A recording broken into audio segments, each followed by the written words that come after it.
അത് നമുക്ക് സൗകര്യം ഉണ്ടെന്നുണ്ടെങ്കിൽ ചെയ്യേണ്ടത് ഒറ്റ പ്ലാന്റേഷൻ ചെയ്യരുത്. നമ്മൾ കുറേശ്ശെ എല്ലാ ഐറ്റംസും ചെയ്യാം. അപ്പോൾ ഇത് ഞാൻ അങ്ങനെയാണ് ചെയ്തിട്ടുള്ളത്. ഞാൻ പറഞ്ഞല്ലോ, ഇതിലൊരു 40 ദിവസത്തെ ഗ്യാപ്പിലാണ് നമ്മൾ ഇതിൻ്റെ പ്ലാന്റേഷൻ പൂർത്തിയാക്കിയത്. അപ്പം കാലാവസ്ഥ ഒക്കെ നമ്മൾ ശ്രദ്ധിച്ച് ചെയ്യണം കേട്ടോ, അങ്ങനെ നീട്ടി ചെയ്യുമ്പോൾ. പിന്നെ എപ്പോഴും നമ്മുടെ മാർക്കറ്റ് ഇപ്പം സാധാരണ കർഷകൻ ചെയ്താലും അത് തമിഴ്നാട് കർണാടക മാർക്കറ്റുമായി ബന്ധപ്പെടുത്തിയിട്ടുള്ള വില കിട്ടുള്ളൂ.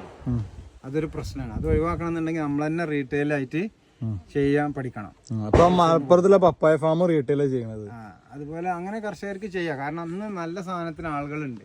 പക്ഷെ കർഷകൻ ഒന്നിച്ചാണ്ട് ചെയ്യുമ്പോൾ ഒന്നിച്ച് വിളവ് വരും. അപ്പോൾ കർഷകന് ഹോൾസെയിലേക്ക് കൊടുക്കല്ലാതെ നിവൃത്തിയില്ല. അവർ പറഞ്ഞ വിലക്ക് കൊടുക്കേണ്ടി വരും.